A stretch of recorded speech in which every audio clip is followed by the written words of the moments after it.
Então aqui, nesse texto, né, ficou faltando alguns textos, eu vou tentar ser rápido nesse caso aqui.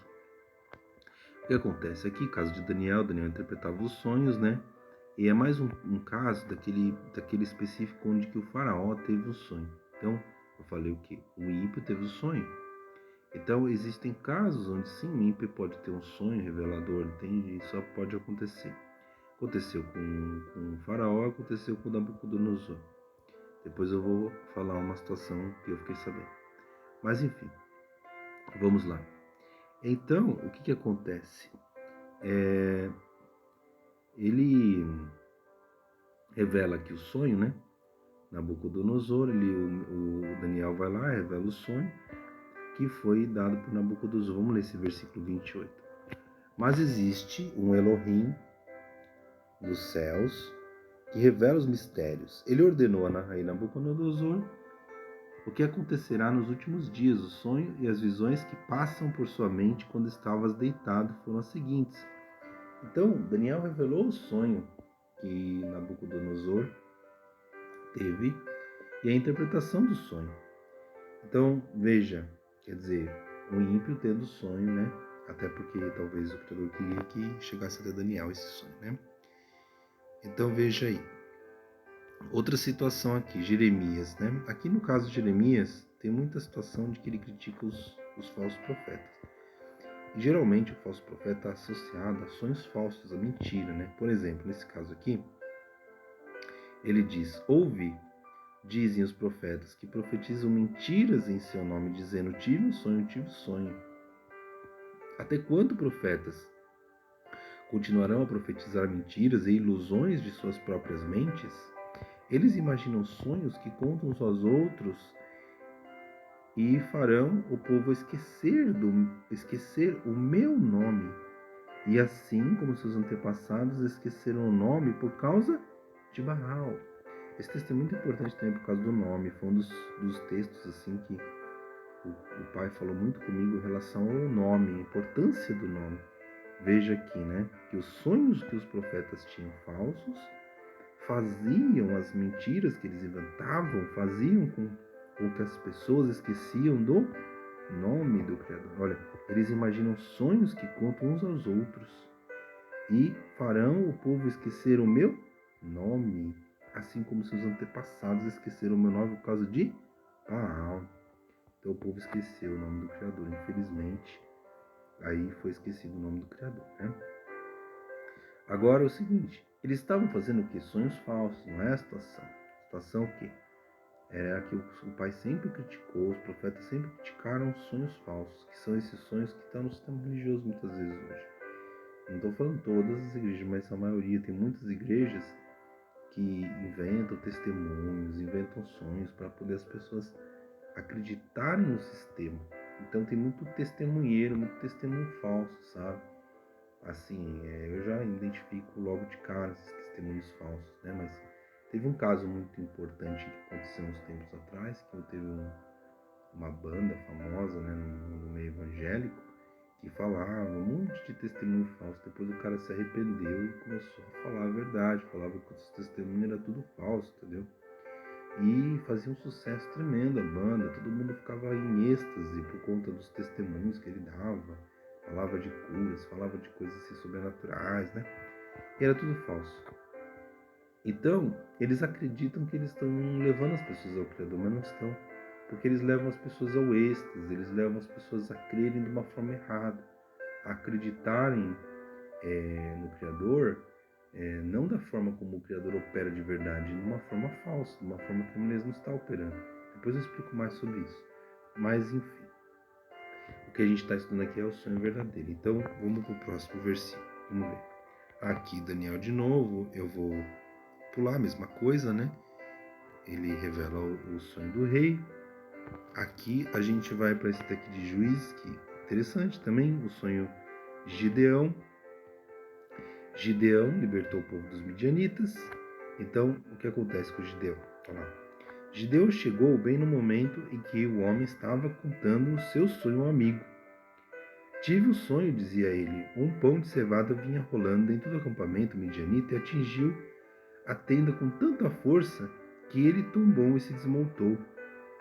Seu amigo respondeu: não pode ser outra coisa senão a espada de Gideão, filho de Joás, israelita. Elohim entregou os midianitas e todo o acampamento nas mãos dele. Gideão ouviu o sonho, sua interpretação, adorou Elohim, voltou ao acampamento de Israel e gritou: levante-se! Né? O Senhor, né, entregou o acampamento midianita nas suas mãos.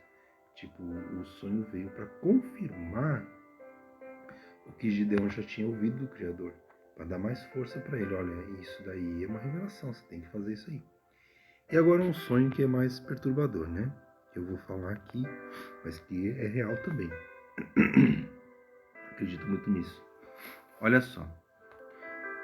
Certa noite, vamos lá, ele dizia que Sara, sua mulher, era sua irmã. Então, Abimeleque, rei de Ar, mandou buscar Sara e tomou para si.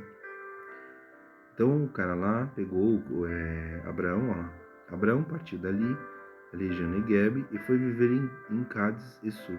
Depois morou algum tempo em Gerar. Ele dizia que Sara era sua mulher. Ele dizia que Sara, sua mulher, era sua irmã. Então Abimeleque, rei de Gerar, mandou buscar Sara e tomou para si. Certa noite, Deus, Elohim, né, veio a Abimeleque num sonho e lhe disse: você morrerá. A mulher que você tomou é casada. Mas Abimeleque, que não havia tocado nela, disse: Senhor, destruirás um povo inocente? Não foi ele que me disse: esta é minha irmã? E ela também não disse: ele é meu irmão? O que fiz foi de coração puro e mãos limpas. Então Elohim lhe respondeu no sonho: sim, eu sei que você fez isso de coração puro. Eu mesmo impedi que você pecasse contra mim, por isso não lhe permiti tocá-la. Agora devolva a mulher ao marido dela, ele é profeta, e orará em seu favor, para que você não morra. Mas, se não devolver, esteja certo que você e todos os seus morrerão.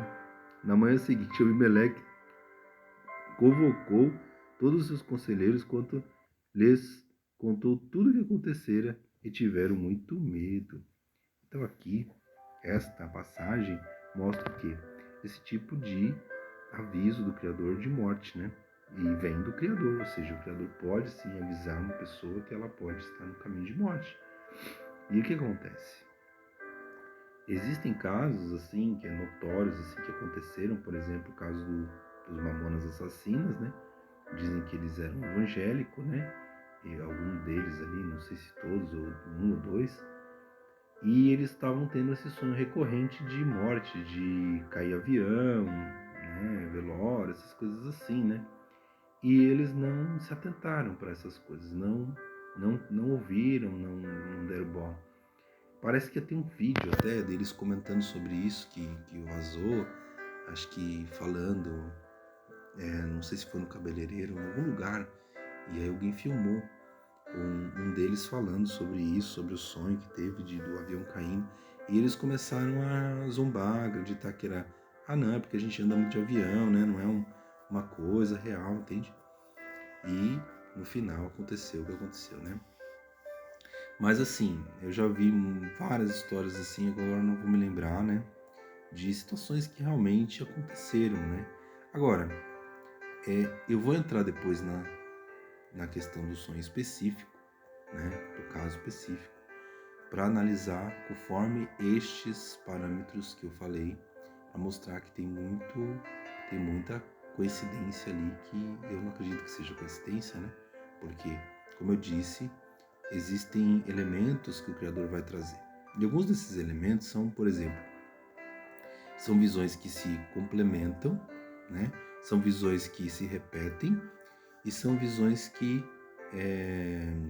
vamos dizer assim, elas podem resumir, elas podem complementar e elas podem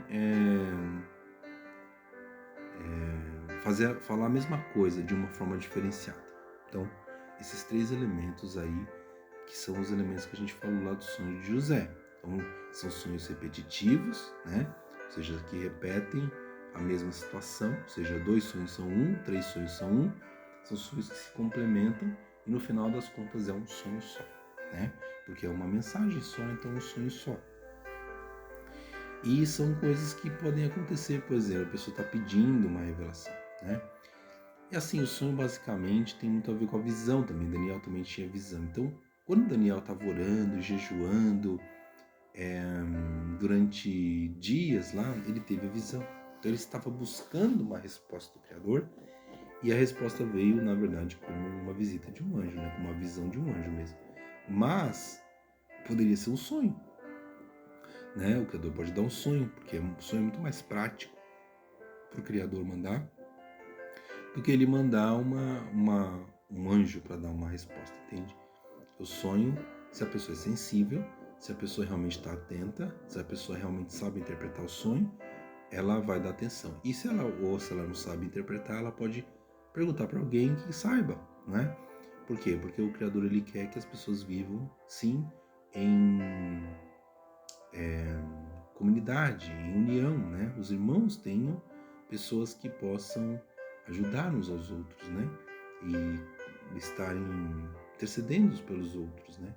E isso é importante. Então, ele pode usar que, por exemplo, uma outra pessoa interprete o sonho daquela pessoa. Sim, pode acontecer, porque às vezes a pessoa está dentro de uma situação difícil, ela não consegue interpretar, ela não consegue perceber.